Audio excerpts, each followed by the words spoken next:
அம்மா இவங்க எல்லாம் ஒண்ணு சேர்ந்து ஏதோ டிராமா பண்ணிட்டு இருக்காங்கம்மா. இவங்க 2 பேரையும் ஒன்னா டாக்டர் கிட்ட கூட்டிட்டு போய் செக் பண்ணி பாத்துடலாம்.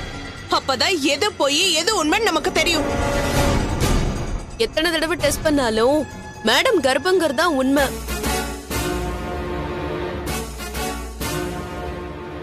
போன வாரம் கூட மேடமோட கர்ப்பம் கலைஞ்சிருச்சுன்னு அருண் சார் பயந்துட்டு ஒரு டாக்டர் கிட்ட செக்அப் கூட்டு போனாருல்ல.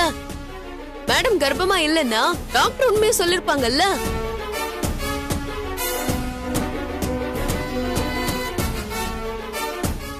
நீங்க சொல்ற எதையும் நாங்க நம்ப தயாரா இல்ல.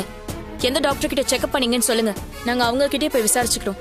டாக்டர் கிருஷ்ணவேணி, பிடி ஹாஸ்பிட்டல். அந்த டாக்டர் கிட்ட நானே விசாரிக்கிறேன். நீ சொன்னதெல்லாம் பொய்ன்னு தெரிஞ்சது உங்க ஒருத்தரையும் நான் சும்மா விட மாட்டேன். வித்யா, நீ யாருக்கும் இப்ப போன்லாம் பண்ண வேணாம். நான் அம்மா மேல சத்தியமா சொல்றேன், நான் ரஞ்சிதாவை டாக்டர் கிட்ட கூட்டு போனது உண்மை.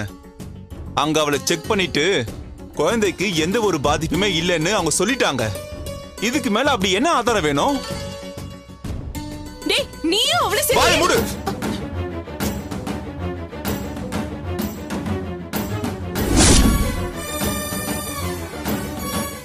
குழந்தை பிறக்கிற வரைக்கும் ரஞ்சிதாவை சந்தேகப்பட்டுட்டே இருப்பீங்களா?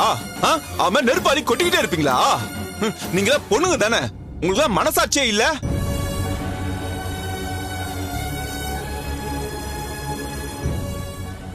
குழந்தைங்கிறது ரொம்ப சென்சிட்டிவான ஒரு விஷயம்.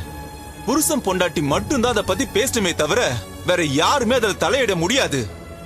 பொண்டாட்டி கர்ப்பங்கிறத புருஷன் நம்பினா போதும், மத்தவங்க யாரும் நம்பணுங்கிறது எந்த அவசியமும் கிடையாது. என் பொண்டாட்டி கர்ப்பன்றத நான் நம்புறேன். என் வாரிசு தான் அவ சுமந்துகிட்டு இருக்கா. அத நம்புறதும் நம்பாம போகிறதும் உங்க இஷ்டம். அத பத்தி எனக்கு எந்த கவலையும் கிடையாது. ஆனா உங்க சந்தேகத்தால திரும்ப திரும்ப ரஞ்சிதாவை நோகடிச்சுங்கன்னு வைங்களேன், நான் வேடிக்கை பார்த்துட்டு நினைக்காத. இதான் உனக்கு லாஸ்ட் வார்னிங். இனி ரஞ்சிதா கர்ப்பத்தை சந்தேகப்பட்டதை நிறுத்திக்கோங்க, இல்ல நான் மனுஷனாவே இருக்க மாட்டேன். அத்தை, ரஞ்சிதா கூட்டு மேல போங்க.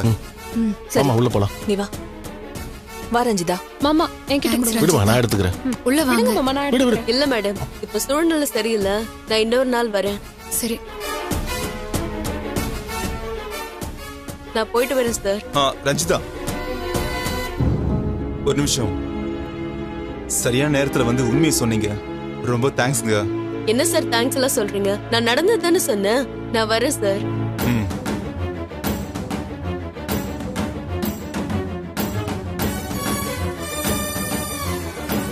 உங்களை